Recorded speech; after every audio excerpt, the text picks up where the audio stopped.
Good morning everybody, le docteur André Dotto depuis la cour du palais communal de Conseillonne. J'espère que vous vous portez tous merveilleusement bien et que vous n'avez de cesse de rechercher votre créateur. La vidéo d'aujourd'hui est une sorte de prémisse, une introduction, une prémisse à une série de 10 vidéos que je ferai sur le décalogue.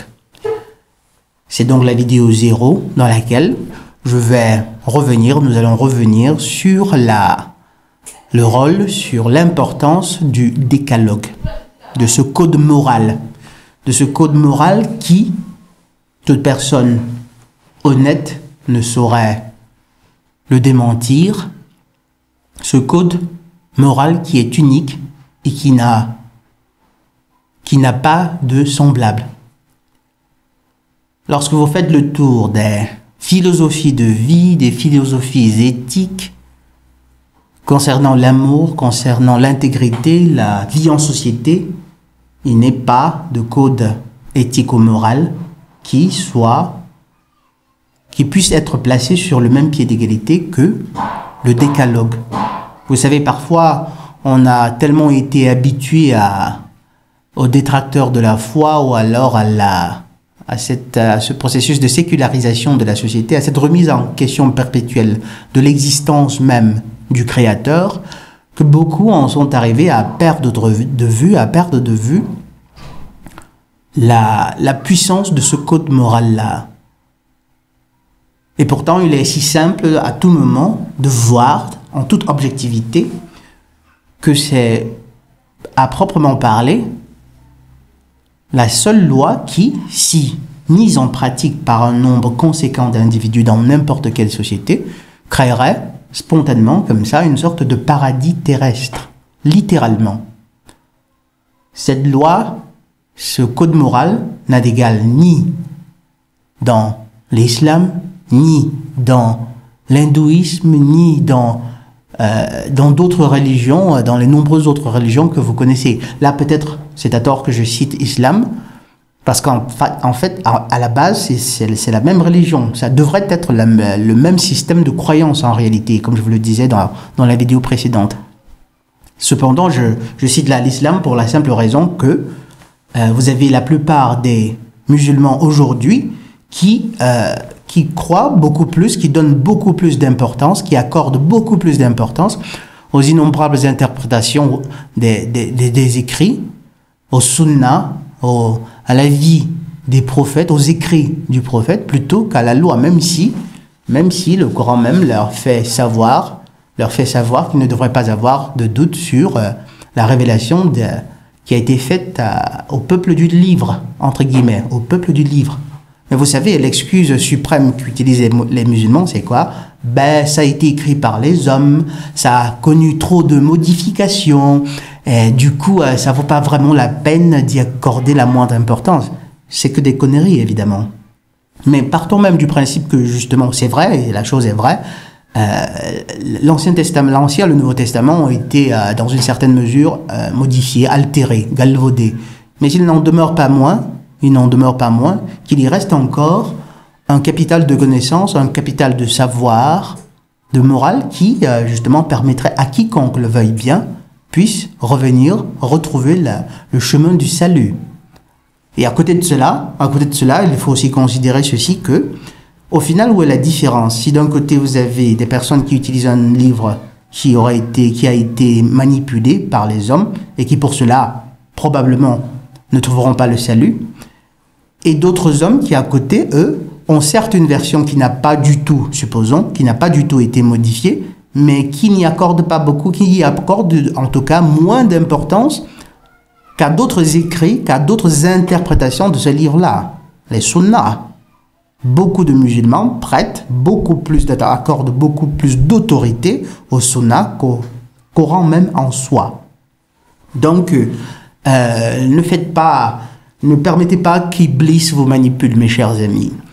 Il faudra bien que vous en arriviez à la conclusion, à l'observation que, justement, ces trois livres-là, en réalité, ils n'auraient jamais dû être séparés. Ils font partie de la même révélation. En réalité, le Nouveau Testament arrive pour donner davantage pour renforcer l'Ancien Testament, et le Saint-Coran arrive après pour renforcer les 2 livres précédents. Mais je suis bien curieux de voir combien de musulmans reconnaissent l'autorité de ces 2 livres précédents-là. Je sais qu'il y en a beaucoup qui disent « Ben, nous, on reconnaît le prophète Jésus, et ci et ça », mais ce sont des choses dites du bout des lèvres. Ce sont des choses dites du bout des lèvres. Donc, il faut, on doit reconnaître, toute personne sincère, toute personne de bonne foi ne saurait douter, ne saurait démentir le fait que le décalogue, si mis en pratique, si élevé au rang justement de loi dans n'importe quel pays, aurait l'effet simplement magnifique de transformer radicalement les choses vers le bien. Et il s'agit là du seul code éthique qui est ce potentiel-là. Premier commandement, je suis le Seigneur ton Dieu, tu n'auras pas d'autre Dieu que moi. Après là, attention, il y a beaucoup qui comprennent mal ces commandements-là. Et justement, cette série de vidéos que je vais produire seront là pour vous éclairer sur le sens profond de ces commandements-là, qui, je vous le garantis, ont même une base scientifique en réalité. Je suis le Seigneur ton Dieu, tu n'auras pas d'autre Dieu que moi. Tu sanctifieras le jour du Seigneur. Tu ne te feras point d'image taillée, honore ton père et ta mère, tu ne voleras point, tu ne tueras point, tu ne commettras point d'adultère, tu ne mentiras point. Ce sont là des lois simplement magnifiques qui malheureusement ne sont pas mises, n'occupent pas la centralité qu'elles devraient, même pas au sein de la chrétienté, paradoxalement, même pas au sein de la chrétienté. Et la chose est bien triste. Après, on sait parfaitement que la chrétienté et les nombreuses obédiences qu'elle contient n'est certainement pas là pour servir l'Éternel, ne sert certainement pas l'Éternel, c'est-à-dire le Créateur bienveillant qui a fait toutes ces choses superlativement belles. Et je suis toujours interloqué à chaque fois que je vois ces centaines de millions de pèlerins qui font le tour du monde, qui se rendent à Rome pour soi-disant rendre gloire pour la gloire de l'Éternel, et qui pourtant sont parfaitement au courant de toutes les malversations de cette institution-là. Évidemment, lorsque je parle de malversation, ce n'est qu'un euphémisme, parce que cette institution a fait bien pire sur la face de cette terre. Elle a fait bien pire et elle continue de le faire.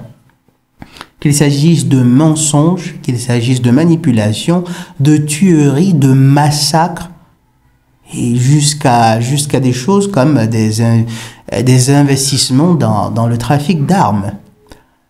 Et que de voir justement des ordres de laïcs, de prélats. Bon, les prélats, là, eux, ça se comprend, c'est leur business après. Mais que de voir tous ces laïcs qui, c'est terrible, qui se disent, qui osent réussir qui réussissent à se convaincre, qui en arrivent à se persuader que cette institution-là sert le Créateur de toutes choses. Le Dieu bienveillant qui a fait toutes ces choses superlativement belles. C'est incroyable, n'est-ce pas, mes chers amis? C'est vraiment incroyable. Et tous ces gens, ces gentils pépères et ces gentils mémères qui s'en vont à l'église à violer de façon perpétuelle, permanente, tout le temps, ce cher commandement concernant l'idolâtrie. C'est ahurissant. C'est ahurissant. Mais encore, vous savez, les humains, chaque homme, chaque esprit est artisan de son salut. Donc s'il arrive, et la chose arrivera, lorsque le moment viendra, chaque esprit ne pourra blâmer que lui-même, que soi-même. On ne peut pas comme ça croire tromper l'Éternel. C'est impossible. En fait, ces personnes ne font que tromper elles-mêmes.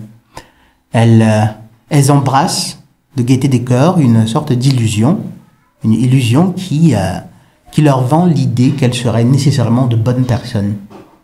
En fait, c'est ça le principe de la religion. Depuis l'époque où l'Église catholique vendait des indulgences pour pour une place au paradis. Aujourd'hui, c'est plus ou moins la même chose avec ces centaines de millions de dénominations d'églises réveillées, éveillées, qui vous disent, ben, donnez vos vies à Jésus-Christ, au Christ, et donnez vos dîmes, très important, et ne vous en faites pas, vous êtes bon pour le paradis. Non, c'est pas si facile que ça. Mes chers amis, le moyen l'une des façons d'en arriver à ouvrir vraiment les yeux est de partir toujours de l'idée que vous êtes à côté de la plaque, que le salut, vous ne l'avez pas, puisque personne ne peut vraiment le savoir. Et à partir du moment où vous partez de l'idée que le salut, vous ne l'avez pas encore obtenu, personne ne vous en a donné la garantie, vous comprenez bien qu'il est important, qu'il est crucial de fournir le maximum d'efforts avec le maximum de bonne foi. Avec le maximum de bonne foi. Parce qu'après, quels que soient les efforts que vous fournissez, si vous n'y mettez pas beaucoup de bonne foi, ces efforts-là seront vains. Pourquoi? Parce que le Seigneur ténébreux réussira à vous entuber. Comme c'est le cas pour ces centaines de millions de personnes qui vont à l'église, dans des églises, dans des mosquées, dans des synagogues, qui sont prêtes à donner la mort carrément comme ça à un autre humain, soi-disant pour l'éternel, ou encore qui vont commettre des actions qui sont en infraction directe, qui sont en contradiction totale avec les recommandations de l'Éternel, et qui, au fond d'elles-mêmes, sont carrément convaincus d'être en train de faire la volonté de Dieu. En fait, ces personnes-là sont manipulées par le Seigneur ténébreux à travers cet élément sur lequel elles ont du pouvoir, c'est-à-dire la bonne ou la mauvaise foi. La bonne ou la mauvaise foi, qui est liée, bien entendu, aussi au libre arbitre. Toutes ces personnes se font manipuler, se font entuber comme ça parce qu'à la base, elles ont comme caractéristique principale, c'est-à-dire le trait, la qualité principale qui les caractérise est la mauvaise foi. La mauvaise foi. Comment un humain qui a de la jugeote, qui a son libre arbitre, peut-il croire que Monsieur François, que tonton Francesco sert le Créateur bienveillant de toutes choses? Comment un humain peut-il croire que l'Église catholique sert Dieu, le Créateur? Mais comment quelqu'un pourrait-il croire vraiment que... Et là, évidemment, je ne parle pas des personnes naïves qui peut-être quelque part n'ont pas reçu d'instruction, ou encore celles qui quelque part ont des problèmes mentaux. Je ne parle pas de ces personnes-là, je parle de l'homme alpha, du citoyen alpha, qui a assez dont les connexions cérébrales sont assez stables pour pouvoir voir toute cette dynamique-là, et qui manque tout simplement de bonne foi. Donc, comment croire, comment en arriver à avaler l'idée qu'un certain imam qui prône comme ça, volontiers, la mise à mort de certaines personnes qui, certes, ont commis un certain péché, tel que, par exemple, insulter un prophète, comment en arriver à prôner littéralement la mort pour ces personnes-là? Il y a un décalage, il y a vraiment un décalage. Ou encore, plus intéressant encore, vous savez, parfois, beaucoup de musulmans accusent les catholiques et les chrétiens d'idolâtrie. Sur ce point, nous n'allons pas remettre en question ou douter du fait que les catholiques, les chrétiens soient idolâtres et que les musulmans, sans aucun doute, le soient moins, de beaucoup, beaucoup, beaucoup moins.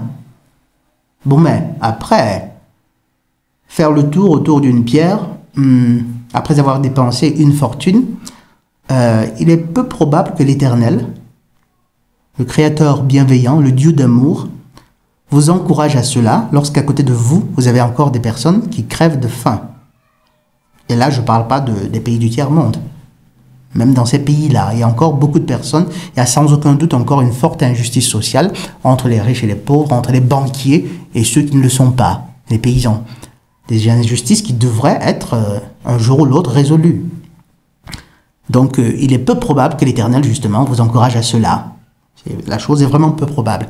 Et je suis parfaitement conscient que je vais m'attirer les foudres de beaucoup lorsque je dis cela, mais vous comprenez bien qu'ici, à la commune de Conseillonne, il s'agit de servir la vérité. La vérité et rien d'autre. La justice et l'équité. La vérité, rien que la vérité. Donc si, parmi vous êtes de ceux qui n'aiment pas à entendre la vérité, les faits, ben, je crois que si vous restez dans les parages, vous risquerez de faire, de faire un infarctus. Bref, ce n'était pas encore la revue des religions, des grandes religions. Le moment viendra, le moment pour cette autre série-là. Et là, il s'agissait d'introduire tout simplement de faire une prémisse. Il s'agissait de faire une prémisse sur la série de 10 vidéos que je vais faire sur le décalogue. À chaque vidéo correspondra à un commandement que j'essaierai d'approfondir autant que faire se peut. Donc, rendez-vous demain ou après-demain ou le jour d'après pour la première vidéo, pour le premier commandement, c'est-à-dire « Je suis le Seigneur ton Dieu, tu n'auras pas d'autre Dieu que moi ». Mais en attendant, comme d'habitude, rappelons-nous toujours que soit nous souffrons pour nous perfectionner, soit nous souffrons de nos imperfections. Le docteur Rondo Ridotto depuis la cour du palais communal de Conseillone. Sawabona et la paix de Yah.